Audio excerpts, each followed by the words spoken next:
qualidade. Obrigada, senador. Quero cumprimentá-lo, senador Eduardo Suplicy, que está presidindo esta sessão de hoje. Quero também cumprimentar os demais senadores, senadoras, os ouvintes da Rádio Senado e os telespectadores da TV Senado que nos acompanham permanentemente. Isso é muito bom, né? Tenho recebido muito retorno, né, de vários cidadãos e cidadãs, não só do meu estado, mas também de outros estados, que têm acompanhado o nosso trabalho, acompanhado o trabalho de todos os senadores aqui pela TV Senado. Eu quero, inclusive, parabenizá-los por isso, é muito bom esse acompanhamento e também o retorno que temos recebido. Isso tem contribuído, inclusive, para melhorar cada vez mais o nosso trabalho. Mas, senhor presidente, eu venho a esta tribuna para destacar a aprovação da medida provisória 620 de 2013, a qual eu tive a honra de relatar ontem, por unanimidade, na comissão mista. Esta medida provisória, senhor presidente, ela tem uma abrangência muito grande e tem uma repercussão, um impacto altamente positivo na sociedade brasileira, por várias razões. Entre elas, a primeira, que é fundamental, ela regulamenta o programa Minha Casa Melhor, lançado em junho pelo governo federal, e trata da concessão de crédito adicional de 8 bilhões à Caixa Econômica Federal, destinados a financiar bens de consumo duráveis às famílias de baixa renda, beneficiárias do programa Minha Casa Minha Vida. Além de ampliar o volume de crédito autorizado, a medida provisória estabelece que o Conselho Monetário Nacional tem a responsabilidade por definir quais bens de consumo duráveis poderão ser adquiridos, os valores máximos de aquisição e as condições dos financiamentos, como taxas de juro e prazos de pagamentos. Com a proposta, as famílias beneficiadas com o programa terão acesso a uma série de utensílios domésticos que irão tornar mais confortáveis e dignas as suas vidas, além de contribuir de maneira direta para a movimentação da economia brasileira.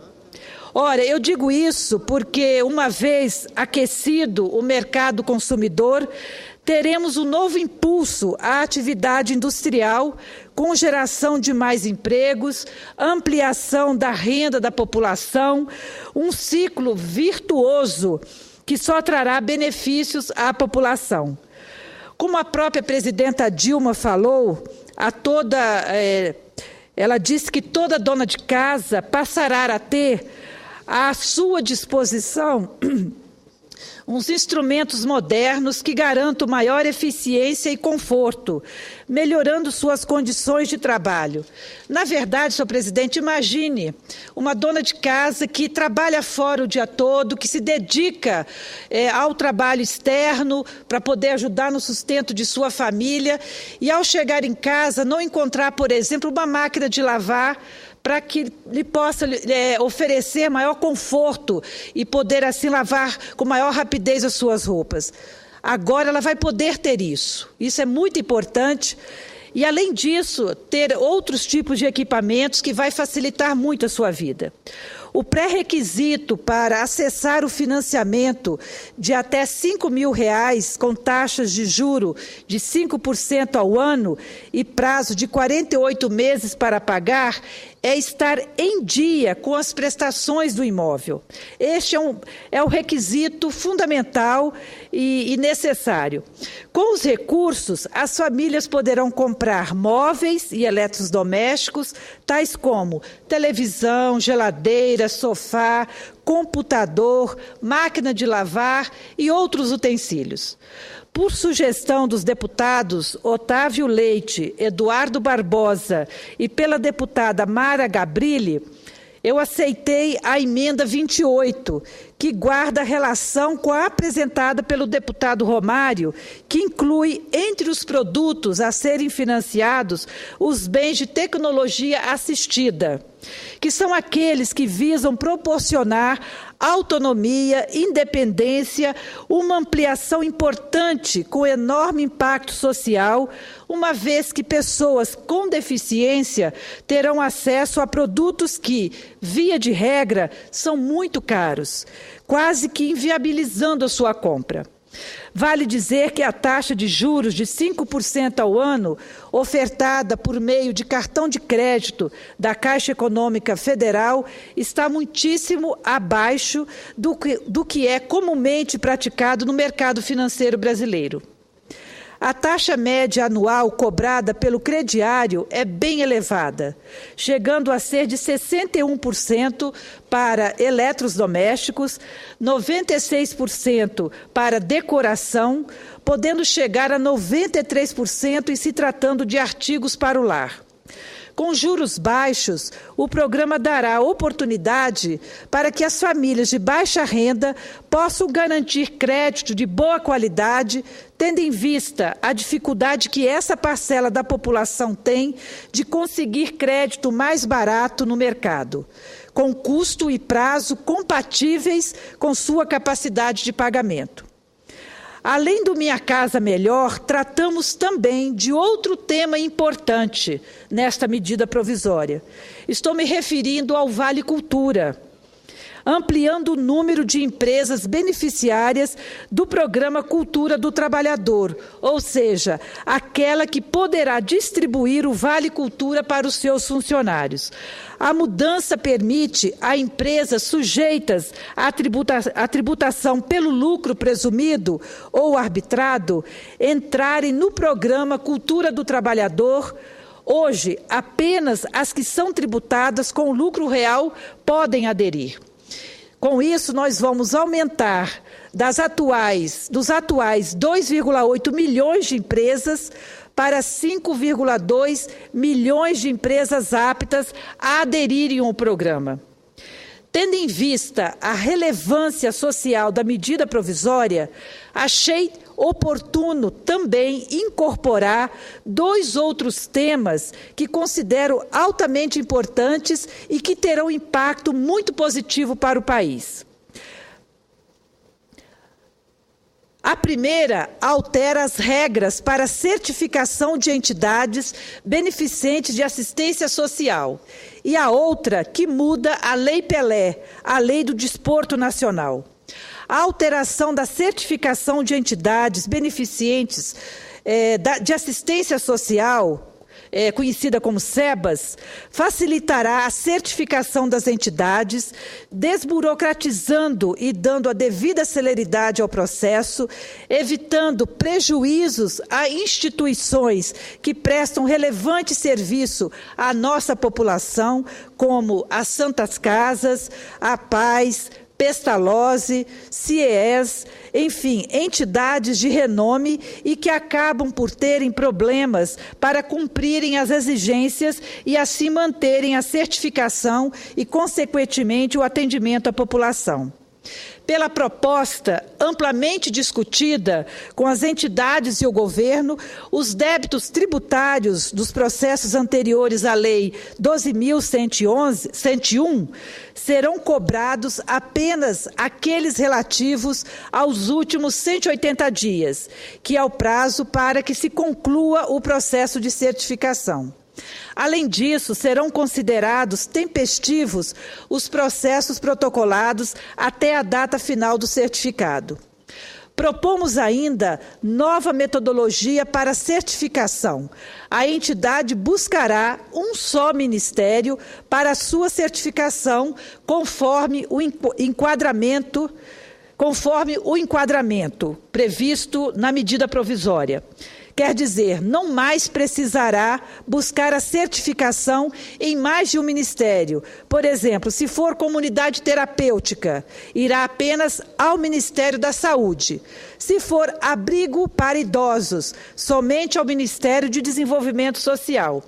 Enfim, otimiza os esforços das entidades para a certificação e desburocratiza o processo. E isso é fundamental. Nós sabemos o quanto que as entidades têm sofrido em função de uma burocracia imensa para conseguir a sua certificação. E esta medida provisória, ela disciplinou isso, ela desburocratizou e vai facilitar em muito todas essas entidades. Atendemos ainda um antigo pleito das entidades pela retirada da vedação dos dirigentes serem remunerados. Com a nova lei, os dirigentes poderão ser remunerados com a limitação de que o salário bruto seja inferior a 70% do teto do funcionalismo público e que a soma de todos os salários dos dirigentes seja inferior a 5 vezes a este salário máximo. Quer dizer, com o teto de hoje, não poderá ser pago salário superior a R$ 19.600 e a soma de todos os salários não poderá ultrapassar a R$ 98.000. Então, colocamos esta trava para não permitir abuso e garantir gestão profissional das entidades, de forma a acabar com os problemas de má gestão que se mostram muito graves ao longo, de todo esse período. Eu quero dizer que essa medida ela é altamente importante porque, além de valorizar as entidades e valorizar as pessoas que trabalham, muitas vezes de forma voluntária, com esta medida, essas pessoas poderão ser pagas pelos serviços que fazem e, desta forma, poder profissionalizar melhor todas essas entidades que prestam serviços para a sociedade. Modifica as exigências para o cumprimento de gratuidade das entidades de saúde e educação, tornando mais realista a exigência e não penalizando aquelas que, apesar de atenderem às exigências, por uma série de fatores, não conseguem comprovar este cumprimento. Destaco ainda, senhor presidente, a possibilidade de certificação das casas de apoio que fazem acolhimento provisório de pessoas que fazem tratamento de doenças graves e seus acompanhantes. A retirada da destinação de 60% das vagas para o SUAS, a possibilidade de certificação de entidades que acolhem idosos sem a exigência da gratuidade para o atendimento, enfim, mudanças singelas, mas que mudam a certificação em favor de um processo mais célere e profissional, com vistas a garantir o atendimento à população por essas entidades. Por fim, senhor presidente, senhores senadores, introduzimos o que podemos chamar de a modernização da administração esportiva no Brasil, fruto da articulação com o movimento Atletas pelo Brasil.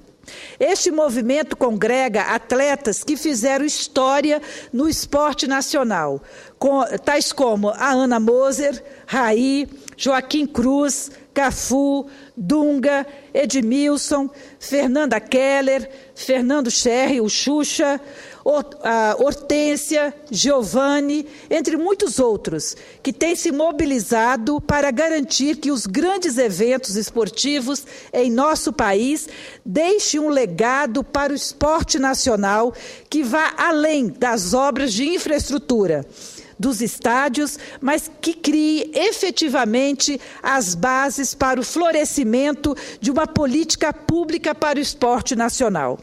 Portanto, nossa contribuição foi incluir na medida provisória algumas regras para adequar a gestão do esporte e suas manifestações no cenário atual de formulação de políticas públicas, especialmente quanto à profissionalização e qualificação dos dirigentes esportivos. Propomos alterar a Lei Pelé, no sentido de regular o processo de eleição para dirigentes esportivos, vedando a prática de reeleições ad infinitum, ao restringir os mandatos em 4 anos e permitir apenas uma reeleição. Neste contexto, garantimos no texto do projeto de lei a exigência de gestão profissional, a democratização no interior dos entes da administração do desporto, a lisura dos procedimentos de eleição e ampliação da representatividade dos respectivos dirigentes. Como frisou muito bem Ricardo Vidal Oliveira, do Atletas pelo Brasil, da mesma forma que é importante a participação da sociedade na construção de políticas do país, é fundamental a participação dos atletas na política desportiva brasileira. Paralelamente a isso, procuramos aprimorar a transparência nos procedimentos administrativos, bem como aperfeiçoar os mecanismos de prestação de contas em harmonia com as atuais tendências de profissionalização da gestão esportiva e com a nova lei de acesso à informação, no tocante àquelas entidades que captam recursos públicos.